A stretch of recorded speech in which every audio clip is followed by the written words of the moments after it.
temas del mes. Hoy les presentaré anestesia para cirugía de hipófisis. Bueno, como objetivos vamos a identificar la anatomía de la región, repasar la fisiología, conocer la presentación clínica y fisiopatología, así como establecer el manejo anestésico para este tipo de cirugía. Bueno, como introducción, vamos a hablar de la hipófisis y lo que tiene en el eje neuroendocrino, la hemostasis hormonal, mantenimiento del ciclo reproductivo, coordinación con otras glándulas y todo lo que conlleva todo el área, de esta región. Bueno, vamos a empezar diciendo la apófisis es una estructura endocrina vital que está situada en la silla turca del hueso esfenoides, inmediatamente inferior al hipotálamo, alojada en una depresión ósea del esfenoides. Tiene un peso aproximado de 500 a 600 gramos. Es una estructura glandular de una forma ovoide, gris rojiza, de no más de 12 milímetros en su diámetro transverso, 6 milímetros vertical y 8 milímetros de diámetro antero-posterior. Esta glándula se sitúa unida al hipotálamo mediante el tallo hipoficiario. La anatomía, pues en su pared anterior está con el tuberculus celar, en la pared posterior el dorso celar, también en la apófisis clinoides y el surco quiasmático. Cerca de la apófisis hay un gran número de estructuras importantes. En la región inmediatamente superior se encuentra el quiasma, el nervio óptico y el polígono de Willis. En la parte lateral por el seno cavernoso, que es atravesado por la arteria carótida interna y varios nervios. Aquí en esta imagen podremos ver el quiasma, la par tuberalis, el infundíbulo, el tallo infundibular, la par nervosa, la par intermedia y la par distalis. Bueno, y como les había comentado, cerca de la hipófisis hay un gran número de estructuras importantes. En la región inmediatamente superior se encuentra el quiasma, el nervio óptico y el polígono de Willis. En la parte lateral por el seno cavernoso, la carótida interna y varios nervios craneales. Están el motor ocular común, el troclear, el abducen, las ramas oftálmicas y el maxilar del nervio trigémino. Entre la fisiología vamos a conocer de lo que está la fisiología de la hipófisis, la adenohipófisis, hormonas o factores de liberación o inhibición hipotalámica que pasan a través de vasos portales.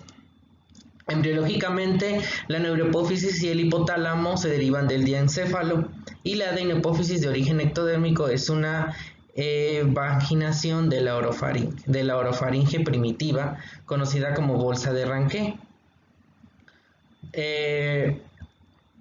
Las cuales se dividen funcionalmente por su capacidad para secretar hormonas hormona de crecimiento, prolactina, corticotropina, hormona estimulante de tiroides y gonadotropinas, hormona luteinizante y hormona folículo estimulante, así como hormonas neurohipofisiar, hormonas magnocelulares y núcleo supraóptico paraventricular. Bueno, a la vez se divide en hormona antidiurética, que es la vasopresina, y la oxitocina, que derivan de la neurohipófisis. En la hormona antidiurética va a realizar la excreción de agua en la orina, concentración hídrica, y de la oxitocina la secreción de leche, que interviene en el parto. Bueno, y entrando un poco a la patología pituitaria, se presentan varios tipos, entre ellos el síndrome de hipersecreción hormonal, la hiposecreción hormonal, efecto de masa no especificado, incidentalomas y de algunos adenomas funcionales, no funcionales, que vamos a ir hablando en el transcurso de la presentación.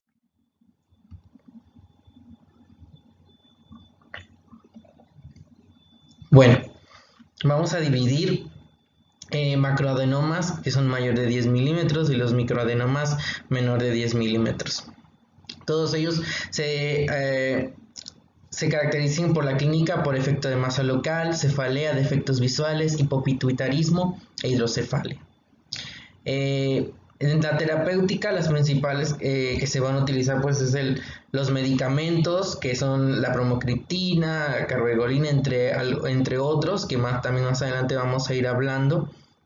La descompresión quirúrgica, en algunos casos de algunos adenomas, y también va a depender si se puede hacer intervención quirúrgica dependiendo el tamaño también de los adenomas. Y la radioterapia o exceso de hormonas como la enfermedad de Cushing, la tirotoxicosis, etc. Bueno, aquí hay varios síndromes de hipersecreción hormonal, infertilidad, amenorrea, galactorrea, hipercortisolismo, distribución de grasa corporal, crecimiento de manos, de pies, mandíbula y tejido conectivo, que esto más básicamente lo vamos a encontrar en la acromegalia, y la infertilidad, amenorrea, galactorrea en otros tipos en otros síndromes como que se encuentran en los prolactinomas. Hipercortisolismo, distribución de grasa corporal en los Cushing, también lo vamos a encontrar en síndrome de enfermedad de Cushing. Bueno, empezando a hablar un poco de las síndromes, empezamos con la acromegalia, que es conocida la palabra por acrón extremidad megalia grande. Es una enfermedad crónica progresiva multisistémica caracterizada por el exceso de hormona de crecimiento. Bueno, como podemos ver aquí, en las fotografías podemos ver el crecimiento que no desmedido de las extremidades de los pies, de las manos, la mandíbula, la nariz, la forma de la cara, cómo se fue desarrollando, y eso es característico de la enfermedad de la acromegalia. Bueno, ¿cómo vamos a diagnosticarlo? Bueno, se diagnostica por la hormona de crecimiento sérica aleatoria mayor de 10 miliunidades por litro, 5 nanogramos por mililitro. Falla en la supresión de la hormona de crecimiento menor a 2 miliunidades por litro después de 75 gramos de glucosa vía oral. Esa es una prueba de glucosa. Y factor de crecimiento elevado. Bueno, el tratamiento médico, los agonistas dopaminérgicos, análogos de la somatostatina, cirugía y la radioterapia.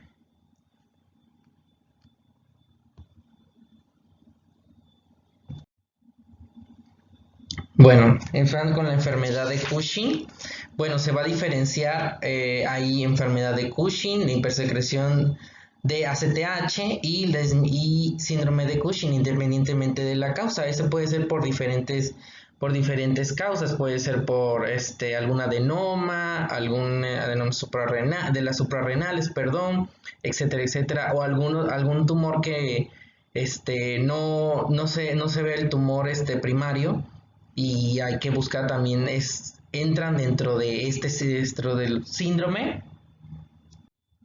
Bueno, ¿cómo se va a hacer la detección de la enfermedad del síndrome? Bueno, en la CTH, en el cortisol en orina mayor de 275 moles por 24 horas, falla en la supresión de corticol sérico menor de 138 milimoles por litro después de la prueba de supresión de dexametasona 1 miligramo.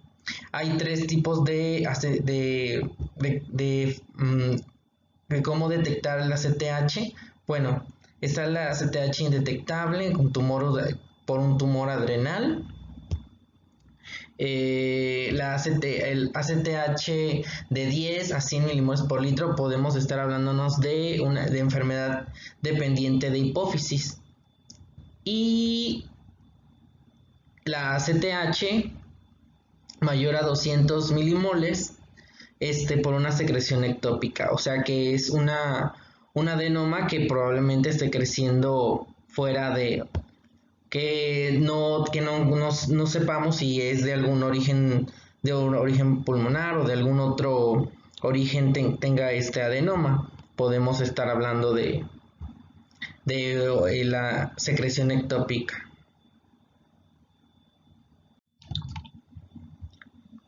Bueno, la cirugía, la terapéutica, la cirugía es la definitiva. El tratamiento que se puede dar es la metiropona, que es un pretratamiento para la enfermedad de Cushing, o la betaconazole o el betaconazole. De complemento, la radioterapia o adrenalectomía bilateral serían el complemento para que sea una secreción ectópica por por el síndrome de Cushing, en este caso que tenga afección de las suprarrenales, entonces sería un complemento para lo del síndrome de Cushing. Bueno, y hablando de prolactinoma, si tiene que ver prolactinoma, tienen mayor de 30% de los orígenes para las cirugías de hipófisis, principalmente en las mujeres, y lo que va a ocurrir es que va a haber galactorrea, disfunción menstrual en los hombres, hipogonadismo secundario con disminución de la libido y disfunción eréctil. El diagnóstico pues se hace principalmente por resonancia y con la concentración de prolactina mayor a 400 miliunidades por litro o 20 nanogramos por mililitro. Y tratamiento, agonistas dopaminérgicos, bromocriptina, cabergolina y cirugía. Hay que recordar también, se me había pasado a comentar también, los estudios de polisomnografía en los pacientes con Cushing indican que hasta el 33% con la enfermedad, que 33% de los pacientes van a padecer de algún SAOS, que también más adelante vamos en la evaluación de la vía aérea, que es muy importante para diagnosticar el manejo de la vía aérea. Bueno, en tumores de secreción de glucopéptidos vamos a ver adenoma pituitario secresor de ACTH y adenoma gonadotrofo. El adenoma pituitario secresor de TSH, es extremadamente agresivo. El diagnóstico es por hipotiroidismo TSH elevada. El tratamiento es quirúrgico.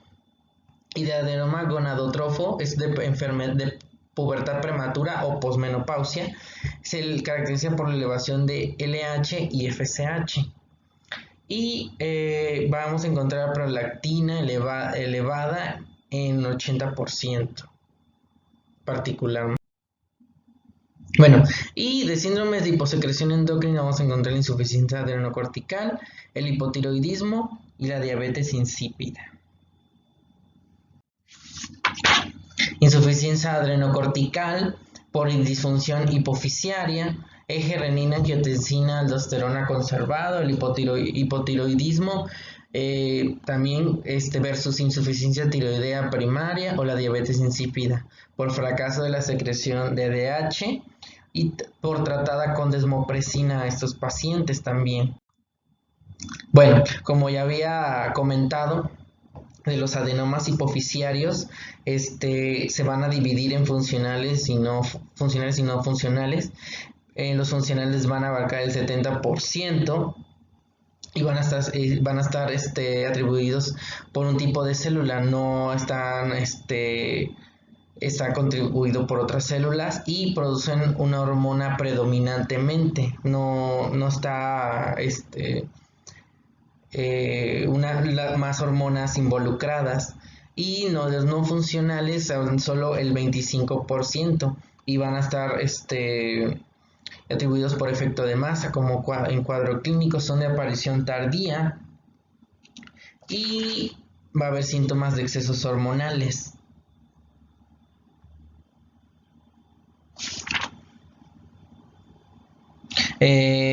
Síntomas por excedentes en secreción de hormonas hipofisiarias.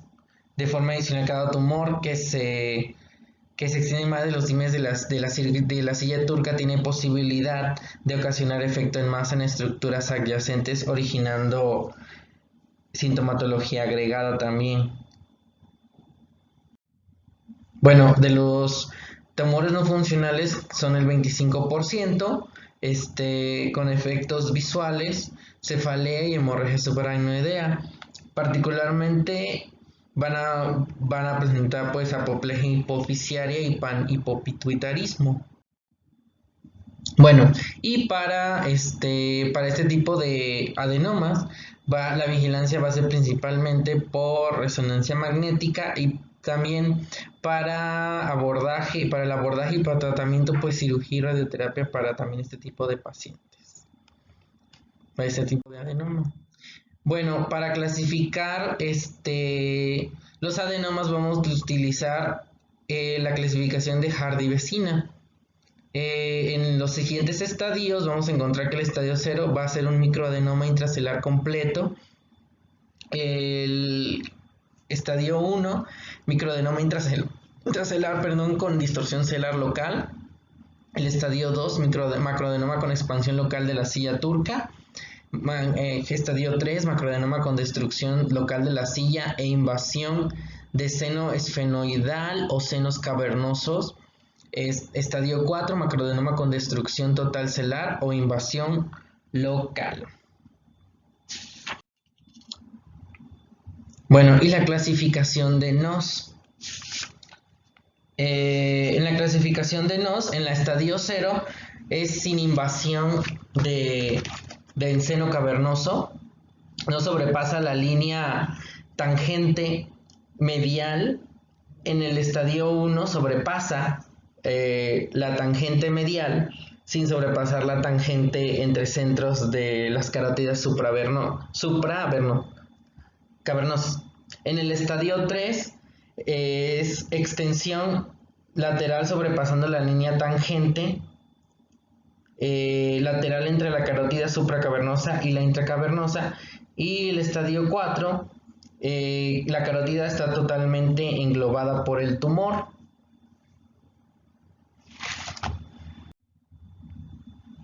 Manejo quirúrgico. Bueno, tenemos que ver el manejo quirúrgico de estos pacientes dependiendo cómo se va a abordar las adenomas transesfenoidal, etc. Las consideraciones siempre van a ver dependiendo el tipo de cirugía que vamos a dependiendo también el adenoma, vamos a encontrar que si va a estar la función visual va comprometida, la función endocrina, efectos de hipersecreción hormonal. La cirugía senoidal sería el método más común en un mayor de un 95% para la resección. Es el método más usual para el cirujano, porque es abriendo las cavidades óseas del seno del septum nasal o debajo del labio superior. Y como había dicho, es el método más usual que utilizan los cirujanos. También hay una técnica más reciente utilizando el endoscopio de fibra óptica también. Es necesario, en esta forma también es la forma de la incisión bajo el labio superior o la parte frontal del septum, no es necesaria debido a que el endoscopio permite campo visual a través de una pequeña incisión en la parte trasera del septum nasal. Y otras abordajes que es transetmoidal y transcraneal. En las ventajas del abordaje transesfenoidal, las ventajas son el trauma quirúrgico mínimo, la pérdida sanguínea, el acceso directo a la glándula y el abordaje nasal. Y de las desventajas podemos encontrar rinorrea por fuga de líquido cefalorraquídeo, la meningitis, panhipopituitarismo, la diabetes insípida, el daño vascular, lesión nerviosa, isquemia cerebral, vasoespasmo, etc. Bueno, vamos a ver que en la evaluación preoperatoria de todo este tipo de pacientes, principalmente en pacientes con acromegalia, que es lo principal que debemos conocer de este tipo de pacientes, pues bueno, una valoración por cardiología, por ver si presenta cardiomegalia, coronariopatías, insuficiencia cardíaca o algún otro órgano que esté involucrado, porque pues vamos a recordar que todos estos pacientes van a tener megalias en todo su cuerpo. Sistema respiratorio, pues hay que realizar una teledictora, gasometría, espirometría, prever pérdidas sanguíneas también, dependiendo qué tan en la cirugía, cómo vamos a, cómo qué abordaje va a utilizar el cirujano. La administración de soluciones osmóticas o diuréticos de asa, también ver si tienen una ventilación oral este tipo de pacientes, eso es muy importante al momento de la valoración preoperatoria. Bueno, en las implicaciones cardiovasculares que podemos encontrar, pues puede haber hipertrofia ventricular izquierda, enfermedad de las arterias coronarias, arritmias, alteración en la conducción, cardiomiopatías, insuficiencia cardíaca. Y pues principalmente en la acromegalia también podemos encontrar la enfermedad de Cushing o hipersecreción hipofilia. Y como ya había comentado, en este tipo de pacientes, vamos a encontrar que principalmente en mujeres el 30% va a presentar SAOS, por lo que había comentado en la enfermedad del síndrome de Cushing, hacer una polisomnografía. Estos pacientes también van a presentar quizás SAOS, esoftalmos, fragilidad capilar, cuello corto, obesidad, jiba dorsal. Y es muy importante la valoración de la vía aérea también en los pacientes con acromegalia, que aquí vamos a utilizar la escala de Southwick-Cass. Bueno, en el grado 1 vamos a encontrar un grado que no requiere intervenciones significativas. Grado 2, mucosa nasal y faringe hipertrófica, sin cambios en la glotis. Grado 3, estenosis glótica o en cuerdas vocales. Y grado 4, que es el grado 2 más el grado 3. Los objetivos anestésicos para este tipo de cirugía de hipófisis, primero vamos a ver que es primero la oxigenación cerebral, muy importante, mantener la normocapnia en todo este tipo de pacientes, eso es muy importante, en la ventilación mecánica, estabilidad hemodinámica y, como había comentado, prever el sangrado, las condiciones para la exposición quirúrgica, prevención y manejo de complicaciones y permitir la emersión suave y rápida en estos pacientes. Y más adelante les comento complicaciones que podrían presentarse. Bueno, como les había comentado, en cierto tipo de pacientes, el reemplazo hormonal con hidrocortisona va a depender del estrés quirúrgico también, encontrando en las cirugías mayores de 75 a 150 miligramos por día. Usualmente lo que se debe de es el reemplazo de hidrocortisona, 100 miligramos IV antes de la incisión, seguidos por infusión continua de 200 miligramos de hidrocortisona más en 24 horas. Principalmente en las cirugías mayores, vamos a ver que este tipo de cirugías va a estar en este grupo mayor, por lo que hay que utilizar la dosis recomendada. La terapia hormonal con glucocorticoides, cómo es el mantenimiento de la hidrocortisona, que quizá no es requerido algunos exámenes previos, solamente si durante el periodo del estrés quirúrgico y lo que va a estar los niveles de cortisol en plasma, y de eso es lo que se va el mantenimiento de la hidrocortisona, como podemos ver en la tabla. Requiere el reemplazo dependiendo del estrés quirúrgico también. En el manejo de la vía aérea es muy importante,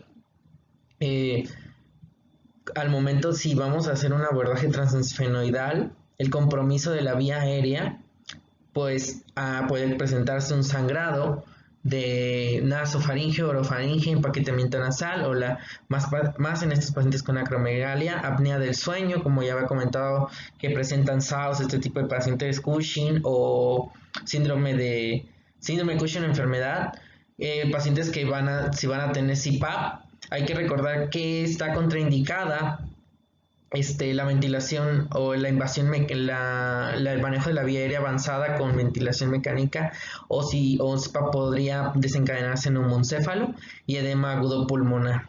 Hay que tener mucho cuidado en este tipo de que podrían presentarse en el manejo de la vía aérea y después complicaciones. Y bueno, al empezar la inducción, el manejo del anestésico, utilizar pues la antibiótico-terapia, el reemplazo hormonal con hidrocortisona. En el caso de la fractura de tabique nasal, que va a ser en el abordaje, un anestésico local más vasoconstrictor o gilometazolina.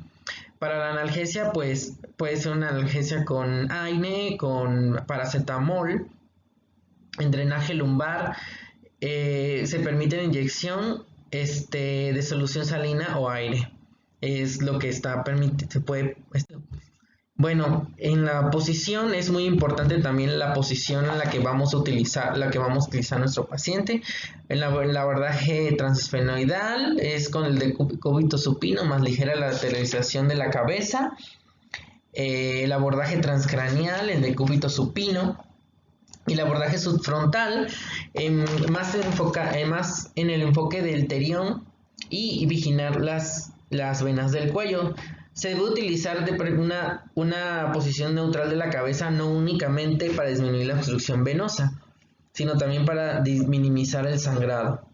Durante la craneotomía, el procedimiento se realiza en decúbito dorsal y muchas veces se utiliza la fijación esquelética de Mayfield, ante el cual se puede hacer uso de bloqueo de escalpe para minimizar los efectos álgicos de los puntos de fijación del cabezal. Se tiene que tomar en cuenta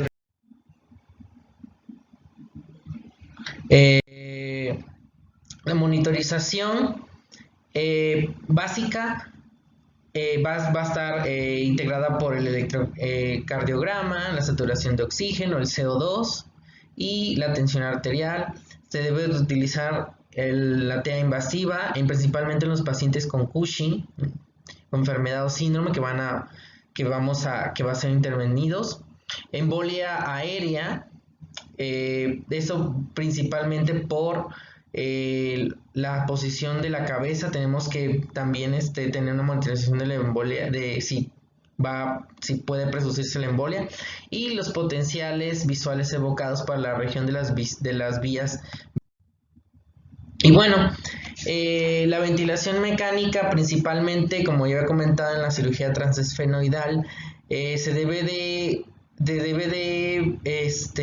mantener el paciente en normocapnia, porque si se llega a ver una hiperventilación de este tipo de pacientes, puede haber una pérdida de volumen del cerebro y la extensión de la región supracelular.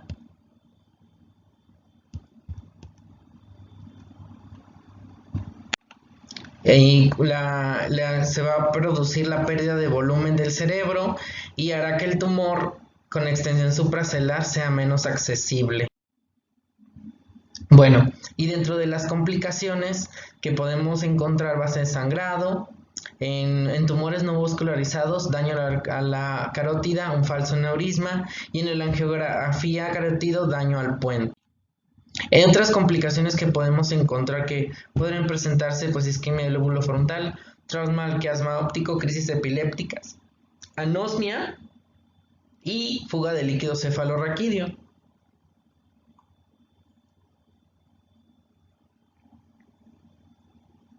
Se debe de tener cuidado en la dosis de desmopresina administrada, dado que el exceso de la misma puede ocasionar un síndrome de secreción inapropiada de hormona antidiurética. Esto pues por problema en la expansión de volumen extracelular secundario por retención de agua, limitar la ingesta de agua de 500 a 1000 mililitros por día, dependiendo de las concentraciones de sodio, y la restricción de líquidos empeora la hiponatremia, por lo que se debe utilizar soluciones hipertónicas. Va a ocasionar un aumento de sodio de 1 milimol por hora, pero no hay que hacerlo muy rápido por el riesgo de la mielodesmielinización pontina. Bueno, y cuidados posoperatorios, se debe de hacer cuidados con monitorización siempre después de la intervención quirúrgica. Mucho cuidado en el manejo de la vía aérea, como había comentado, más que nada en los pacientes que fueron intervenidos por abordaje transesfenoidal. La analgesia también puede ser multimodal. La fluidoterapia, muy importante. Y el reemplazo hormonal, como había comentado, dependiendo del estrés quirúrgico en la cirugía y el uso de la hidrocortisona. Bueno, también otras complicaciones hormonales posoperatorias como la diabetes insípida, mayor al 80% de las neuronas son destruidas o son temporalmente no funcionales. Incremento en la osmolaridad plasmática mayor a 295 milosmoles por kilogramo, hipotonía urinaria menor a 300 milosmoles por kilogramo de peso y gasto urinario mayor a 2 mililitros por kilogramo por hora. Particularmente pues está involucrado por el tratamiento con desmopresina y la hiponatremia, que es la retención de agua más la pérdida de sodio. Eso también va a ser una de las principales complicaciones. Y como conclusiones, debemos de tener una buena precisión de la variedad de presentación de la enfermedad, ya que dependiendo de esto vamos a tener un buen manejo de este tipo de pacientes desde la valoración preoperatoria hasta el posoperatorio. Este tipo de cirugías sí presentan un desafío anestésico, ya que es un abordaje y se involucran muchos factores, por lo que hay que tener mucho cuidado en todo momento, en el momento de manejar estos pacientes y conocer e identificar las posibles complicaciones. Nos ayudaría a tratar y corregir el tiempo de pronóstico de cada paciente. Gracias.